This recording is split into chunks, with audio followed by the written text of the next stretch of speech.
Hello friends, అందరూ ఎలా ఉన్నారు? మేమైతే చాలా బాగున్నాము. ముందుగా అయితే అందరికీ వినాయక చవితి శుభాకాంక్షలు అండి. మేమైతే మొదటిసారి వినాయకుడిని అయితే ఇంట్లో పెట్టుకుంటున్నాము. మాకైతే చాలా హ్యాపీగా అనిపించిందండి వినాయకుడిని ఇంట్లో పెట్టుకోవడం అయితే. నేనైతే వినాయకునికి కావాల్సిన ప్రసాదాలన్నీ రెడీ చేసి నేను రెడీ అయ్యి వినాయకుడికి పూలదండను అయితే రెడీ చేస్తున్నానండి. ముందుగానే మేమైతే వినాయకుడి టేబుల్ దగ్గర డెకరేషన్ అయితే చేసుకున్నాము. ఆ టేబుల్ పైన కొంచెం బియ్యం వేసుకొని దానిపైన తమలపాకు పెట్టుకొని పసుపు కుంకుమ అయితే వేసుకున్నానండి. వినాయకుని కింద అవైతే వేసుకోవాలనేసి ఇక్కడైతే మా హస్బెండ్ మా పిల్లలు అయితే వినాయకుని తీసుకొని వస్తున్నారండి టేబుల్ దగ్గర పెట్టడానికి. మా పెద్ద బాబు అయితే చాలా హ్యాపీగా ఫీల్ అయ్యాడు వినాయకుని తీసుకొని వచ్చుకుంటూ.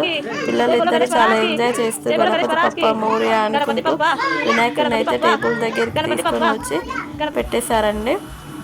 చూసారు కదా, మా పెద్ద బాబు అయితే చాలా హ్యాపీగా ఫీల్ అయ్యి డాన్సులు వేస్తున్నాడండి వినాయకుడిని చూసి. అయితే మేము రెడీ చేసిన డెకరేషన్కి లైటింగ్స్ అవన్నీ ముందుగానే సిద్ధం చేసి పెట్టుకున్నామండి.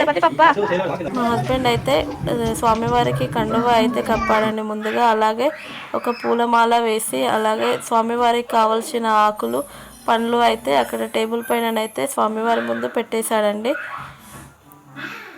మా హస్బెండ్ స్వామివారి కోసం తెచ్చిన లడ్డు కూడా పెట్టేశాడండి. అండ్ ఇక్కడ నేనైతే పసుపు వినాయకుడిని అయితే రెడీ చేస్తున్నాను.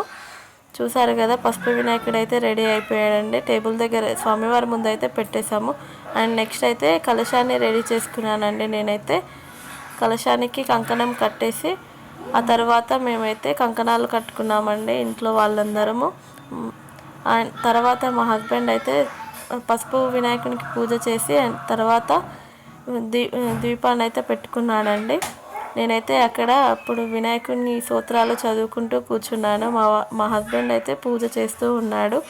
గంధంతో వినాయకుని మీద మొత్తం అంతా చల్లాడండి గంధము. తర్వాత నేను రెడీ చేసిన పూలదండను అయితే వినాయకునికి అయితే వేసేసాడు. తర్వాత నేనైతే వినాయకుని వ్రత చదువుతూ ఉన్నానండి. మా హస్బెండ్ అయితే పూజ చేస్తూ ఉన్నాడు వినాయకునికి అయితే. ఫైనల్గా మేమైతే పూజ కంప్లీట్ చేసుకొని ప్రసాదాలన్నీ స్వామివారికి అయితే సమర్పించాము. చూసారు కదా, ఇక్కడ మా వినాయకుడు అయితే ఇలా కంప్లీట్ చేసుకున్నామండి పూజనైతే. ఫస్ట్ టైం చేసుకోవడం వల్ల మాకు చాలా హ్యాపీగా అనిపించిందండి. తర్వాత మా చుట్టుపక్కల ఉన్న పిల్లలు అందరూ వచ్చారు మా ఇంటికి పూజ చేసేటప్పుడు. వాళ్ళకైతే పంచామృతాన్ని పంచి ప్రసాదాలు అయితే పంచాం. వీడియో నచ్చితే లైక్ చేయండి.